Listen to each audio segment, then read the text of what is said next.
Welcome to RSR News.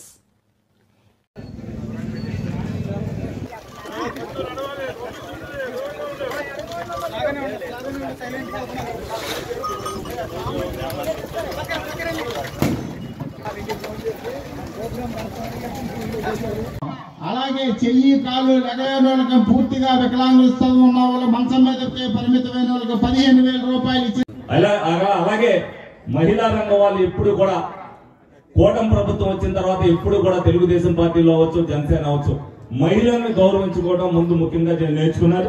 ఆ మహిళల పట్ల ఏదైతే వాళ్ళు 5 సంవత్సరాలు అనుసరించిన దాన్ని ఖండిస్తూ మరి ప్రతి ఒక్కరు కూడా అభివృద్ధి దిశగా ప్రయాణం చేయాలనే ఉద్దేశంతోనే ఈ రోజున అన్నదాత సుఖీభావ భాగంలో మరి కేంద్ర ప్రభుత్వం నుంచి కానీ రాష్ట్ర ప్రభుత్వం నుంచి కానీ మరి ఏదైతే మన ఏలూరు నియోజకవర్గానికి సంబంధించి రమారమి 998 మందికి మరి అందరికీ కూడా మొదటి విడతగా 7,000 రూపాయలు వాళ్ళ అకౌంట్ లో పడటం జరుగుతుంది. కాసేపట్లో ప్రతి అకౌంట్ లో కూడా పడితే ప్రతి రైతు కూడా బాగుండాలనే ఉద్దేశంతో మరి అలాగే సహకార సంఘాలన్నింటినీ కూడా ఏదైతే రైతుకి రుణం కావాలంటే ఎక్కువ ఇబ్బంది పెట్టకోకుండా వాళ్ళకి కావాల్సిన సకల సదుపాయాలు సహకార సంఘం ద్వారా అందించడానికి కూడా అన్ని ప్రణాళికలు కూడా సిద్ధం చేశారు.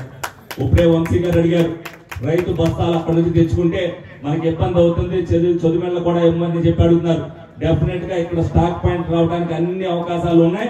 డెఫినెట్ గా ఇక్కడ రైతులకు ఇబ్బంది లేకుండా దానికి ఇవ్వడానికి అన్ని చర్యలు కూడా తీసుకుంటారని.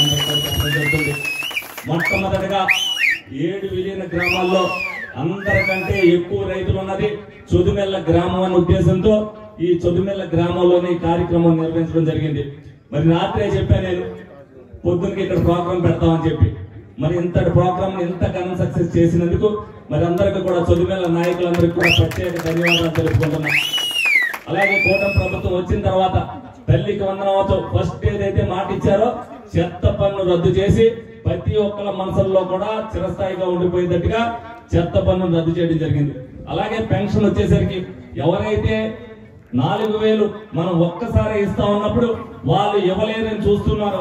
అలాగే 1,000 3,000 రూపాయలు ఇవ్వలేరని చెప్పి ప్రతిపక్షాలన్నీ కూడా గోల చేసినాయో డెఫినెట్ గా ఫస్ట్ తారీఖున అది ఇవ్వాలన్న దృఢ సంకల్పంతో పవన్ కళ్యాణ్ గారు చంద్రబాబు నాయుడు గారు 7,000 రూపాయలు అందించి ప్రతిపక్షాలను నోట్లు మోయించారు. వాళ్ళు ఈ రోజున అన్ని జరుగుతున్నాయి కాబట్టి ఏమీ జరగట్లేదనే ఉద్దేశంతో ప్రజల్లోకి తీసుకెళ్లాలనే ఉద్దేశంతో వాళ్ళు కపటక నాటకాలు ఆడుతూ అన్ని కూడా అబద్ధాలు చెప్తున్నారు. మీరు ఏదైతే 5 సంవత్సరాల పాటు మీరు అందరూ కూడా చూశారు. వాళ్ళు చెప్పేది ఏంటనే తెలుసు. సమాజంలో మంచి ప్రజలు ఉంటారు. మన లూటీ చేసిన ప్రభుత్వం ఏదైతే ఉందో వైసీపీ వాళ్ళు కూడా దొంగల్లాగా ప్రవర్తిస్తున్నారు. మీరందరికీ కూడా దొంగలను ఏ విధంగా చూస్తారో వైసీపీ నాయకులు కూడా అదే విధంగా చూడాలని అందరినీ కూడా కోరుకోవడం జరుగుతుంది. ఎందుకనంటే ప్రతి ఒక్కరు కూడా మీరు ఆలోచించండి. ప్రజల సంక్షేమం కోసం, రాష్ట్ర అభివృద్ధి కోసం కూటమి నాయకులు గాని మేము గాని సంవత్సరం కాలంలో ఎన్నిసార్లు మీ దగ్గర తిరిగామని చూసుకోండి.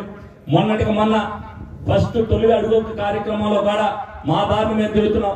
వచ్చే నెలలో మళ్ళీ జనసేన నాయకులు తిరుగుతారు. ప్రతి ఇంటికి కూడా గ్రౌండ్ లెవెల్లో ఏ ఇబ్బందులు ఉన్నాయనేది ప్రతి ఒక్కరిని కూడా కనుక్కోవాలనే ఉద్దేశంతోనే రాత్రి పగలు అనుకోకుండా మరి చంద్రబాబు నాయుడు గారు, లోకేష్ గారు, పవన్ కళ్యాణ్ గారు ఎంత కష్టపడుతున్నారో అదే విధంగా నాయకులు కూడా అందరి దగ్గరికి తిరగాలన్న ఉద్దేశంతోనే మమ్మల్ని కూడా కార్యక్రమాలు పెట్టి ప్రతిదీ కూడా నిర్వహిస్తేనే ప్రజల దగ్గర నుంచి ఫీడ్బ్యాక్ వస్తాయి. వాళ్ళకి ఏ సదుపాయాలు కావాలనేది మనకు తెలుస్తాయి అనేది. అన్ని ఒక్కసారి అందరికి ఇవ్వడానికి ఏం కుదరదు. ఒక కూర వడ్డించాకే 2వ కూర వడ్డిస్తారు. అలాగే మీ అందరికీ కూడా ఇస్తరాకులు 5-6 కూరలు వడ్డించవచ్చు, ఇంకో 2 కూరలు ఉండొచ్చు. డెఫినెట్ గా ప్రతి కూర వడ్డించి మీరు మొత్తం తిన్నాకే కూటమి ప్రభుత్వం మీ అందరి దగ్గర నుంచి కూడా శభాష్ అనిపించుకుందని సందర్భంగా మీ అందరికీ కూడా తెలియజేయడం జరిగింది. మీరు కూడా ప్రతిదీ కూడా మీరు కూడా ఆలోచించాలి, ప్రతిదీ వినాలి, ఏది జరుగుతుందనేది మీరు అందరూ కూడా తెలుసుకోవాలి. పెన్షన్ల విషయంలో అవ్వచ్చు, అలాగే సంక్షేమ విషయంలో అవ్వచ్చు, అలాగే మహిళా డ్వాక్రా గ్రూప్ విషయాల్లో అవ్వచ్చు, ప్రతి దాంట్లో కూడా ప్రభుత్వం అనేక అండదండలు మీ అందరికీ కూడా అందించడం జరుగుతుంది.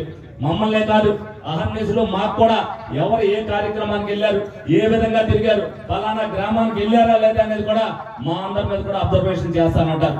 మేము కూడా మీతో మాట్లాడేది కూడా మేము కూడా ఇప్పుడు ఏదైతే మీడియా సోదరులు చూస్తున్నారో మేము మాట్లాడిన క్లిప్పింగ్లు కూడా అక్కడ పంపిస్తాం. ఏం చెప్పాం, వాళ్ళని ఏ విధంగా కన్విన్స్ చేసాం, ప్రభుత్వం చేస్తున్న పథకాలన్నీ కూడా ప్రజల్లోకి తీసుకెళ్తున్నామా లేదా అనేది మీరు అందరూ కూడా తెలుసుకోవాల్సిన అవసరం ఉంది.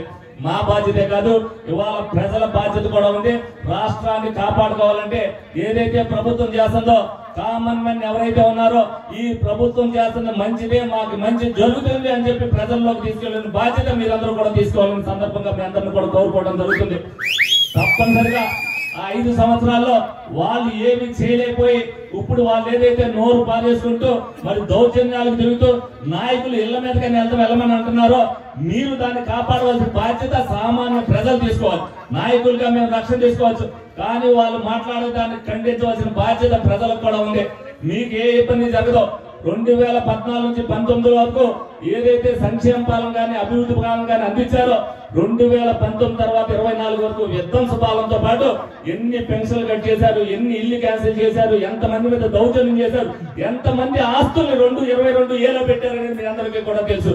అవన్నీ కూడా ఇప్పుడు సరి చేయాలంటే ప్రభుత్వం ఎంత కష్టపడుతుందనేది మీరు ఒక్కసారి ఆలోచించుకుని ఈ కూటమి ప్రభుత్వానికి మీరెంత మద్దతు ఇవ్వడమే కాదు, వాయిస్ కూడా ప్రజల్లోకి తీసుకెళ్ళిన బాధ్యత మీరందరూ కూడా తీసుకోవాలని సభాముఖంగా తెలుసుకుంటూ మరి ఇటువంటి కార్యక్రమాన్ని మరి చుడిమెల్ల గ్రామంలో నిర్వహించినట్టు నాకు కూడా గర్వ కారణంగా ఉంది.